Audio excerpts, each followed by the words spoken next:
সুপ্রিয় দর্শক, স্বাগত জানাচ্ছি সর্বশেষ আপডেট বাংলা সংবাদে। শুরুতেই সংবাদ শিরোনাম। শুরুতেই জানিয়ে দেব কেন দেশ ছেড়ে রাতারাতি পালাচ্ছেন উপদেষ্টারা, ভয়ঙ্কর চাপে ইউনূস।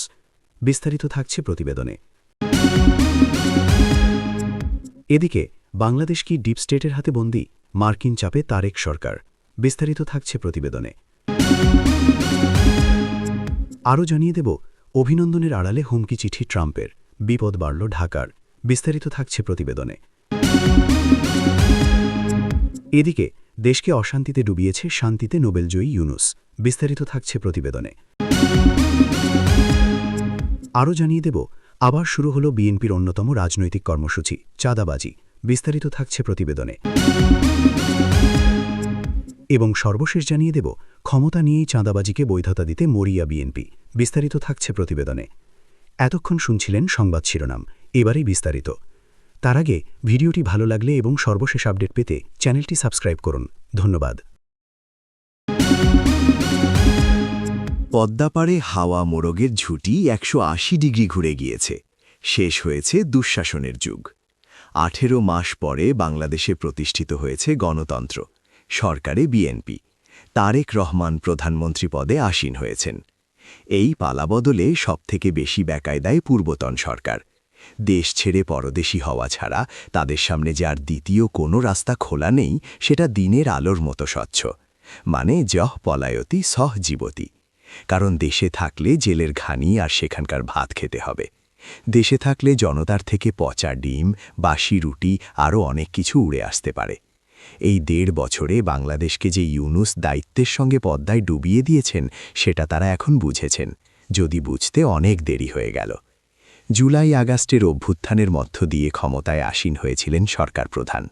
বলেছিলেন বাংলাদেশে প্রতিষ্ঠা করবেন ন্যায়ের শাসন, দেশের উন্নতির চাকা তরতরিয়ে চলবে।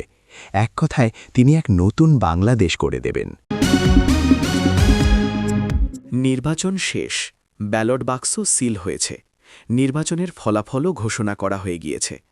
বিএনপি নিরঙ্কুশ সংখ্যাগরিষ্ঠতা অর্জন করেছে। দ্বিতীয় বৃহত্তম দল হিসেবে আত্মপ্রকাশ করেছেন জামায়াত ইসলাম। নতুন সরকার শপথ নিয়েছে। দীর্ঘ 18 মাসের পর বাংলাদেশে চলতে শুরু করেছে গণতন্ত্রের রেলগাড়ি। প্রশ্ন, ভোটেই কি একটি রাষ্ট্র চলে, নাকি ভোটের বাইরে, ক্যামেরার বাইরে, মঞ্চের বাইরে আরও একটি অদৃশ্য শক্তি সোপো টানে? বাংলায় পালাবদল বেশ কয়েকটি শব্দের জন্ম দিয়েছে। তার মধ্যে বহুল চর্চিত শব্দ হল ডিপ স্টেট। এটা দেখা যায় না, অনুভব করা যায় না, অথচ এর শক্তি ভয়াবহ। হাসিনাকে ক্ষমতা থেকে সরিয়ে দেওয়ার পিছনে কাজ করেছে এই ডিপ স্টেট। একটি চিঠিটি এসেছে আমেরিকা থেকে। লিখেছেন প্রেসিডেন্ট ডোনাল্ড ট্রাম্প। চিঠির প্রাপক বাংলাদেশের নবনির্বাচিত প্রধানমন্ত্রী তারেক রহমান। পদ্মাপাড়ের রাজনীতিতে এখন এই চিঠি নিয়ে শুরু হয়েছে গুঞ্জন। রাজনৈতিক বিশ্লেষকরা তাদের মতো করে এই বিষয়টিকে বিশ্লেষণ করেছেন। তবে সব বিশ্লেষণের মূল সুর একটাই, এই চিঠি আসলে অভিনন্দন বার্তা নয়, এটা আসলে অভিনন্দন বার্তার মোড়কে প্রচ্ছন্ন হুঁশিয়ারি। এই চিঠি লগ্গে দিয়ে আর একটা বিষয় স্পষ্ট হয়ে উঠছে, সেটি হল খলিলুর রহমানের পররাষ্ট্র মন্ত্রকের দায়িত্বপ্রাপ্তি। খলিলুরকে কেন পররাষ্ট্র মন্ত্রকের দায়িত্ব দেওয়া হয়েছে, সেটা এই চিঠি থেকে স্পষ্ট হয়ে যাচ্ছে। বাংলাদেশের রাজনীতিতে এক ঘটনাবহুল 18 মাসের অবসান ঘটিয়ে বিদায় নিল ড. মোহাম্মদ ইউনূসের নেতৃত্বাধীন অন্তর্বর্তীকালীন সরকার। 2024 সালের আগস্টে জুলাই বিপ্লব পরবর্তী উত্তাল সময়ে সংস্কার ও অর্থনৈতিক সমৃদ্ধির প্রতিশ্রুতি দিয়ে ক্ষমতা গ্রহণ করেছিলেন এই নোবেল বিজয়ী। কিন্তু 18 মাস পর তার বিদায় লগ্নে সাধারণ মানুষের মনে প্রশ্ন, তিনি দেশকে আসলে কি দিয়ে গেলেন? ধুঁকছে অর্থনীতি, দিশেহারা সাধারণ মানুষ। ড. ইউনূস ক্ষমতায় এসেই অর্থনীতি চাঙ্গা করার প্রতিশ্রুতি দিয়েছিলেন, স্বপ্ন দেখিয়েছিলেন বাংলাদেশকে সিঙ্গাপুর বানানোর। কিন্তু বাস্তব চিত্র তার উল্টো, বাংলাদেশকে বানানো হয়েছে সিসিমপুর। সমালোচকদের মতে গত 18 মাসে দেশের অর্থনীতি প্রায় পঙ্গু হয়ে গেছে। শিল্প কারখানায় গ্যাস ও বিদ্যুৎ সংকটে উৎপাদন বন্ধ হওয়ার উপক্রম হয়েছে। বিদেশি এজেন্টের মাধ্যমে রাষ্ট্রীয় সম্পদ, গ্যাস, সমুদ্রবন্দর ও বিমানবন্দর বিক্রির চেষ্টার গুরুতর অভিযোগ উঠেছে তার সরকারের বিরুদ্ধে। বেসরকারি খাতকে পরিকল্পিতভাবে ধ্বংস করার অভিযোগ এনে ব্যবসায়ীরা বলছেন, একের পর এক হত্যা মামলা ও ব্যাংক অ্যাকাউন্ট জব্দ করে উদ্যোক্তাদের কোণঠাসা করা হয়েছে।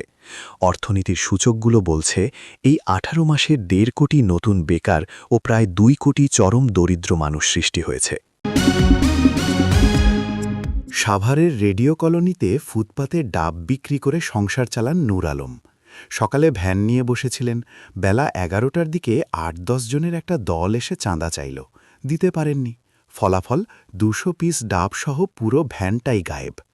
আরেকজন ডাব বিক্রেতা সাজিবুল ইসলাম রনির ক্ষেত্রেও একই ঘটনা। এই ভদ্রলোকেরা ক্ষুদ্র ব্যবসায়ীদের কাছ থেকে প্রতিদিন 200 থেকে 500 টাকা চাঁদা তোলেন। এই কাজের নেতৃত্ব দিচ্ছেন ঢাকা জেলা উত্তর ছাত্রদলের সাবেক যুগ্ম আহ্বায়ক আরমান হোসেন বাবু। এখন প্রশ্নটা হলো, এটা কি আদৌ অবাক হওয়ার মতো কিছু? বিএনপি একটা দল হিসাবে তৈরিই হয়েছিল সেনা ছাউনিতে, জিয়াউর রহমানের হাতে। গণতন্ত্রের সাথে তার সম্পর্ক জন্মের দিন থেকেই নামে মাত্র।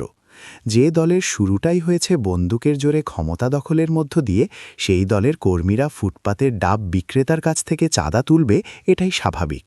এটা তাদের রাজনৈতিক সংস্কৃতির অংশ, বিচ্যুতি নয়। আরমান হোসেন বাবু নিজেকে পরিচয় দেন বিএনপি নেতা হিসেবে। দাবি করেন সাভারের এমপি ডাক্তার দেওয়ান মোহাম্মদ সালাউদ্দিনের আস্থাভাজন মানুষ তিনি। মাদক ব্যবসার অভিযোগও আছে তার বিরুদ্ধে, কিন্তু তারপরও তিনি এলাকায় বহাল তবিয়তে আছেন। কারণটা সহজ, তিনি দলের কাজই করছেন।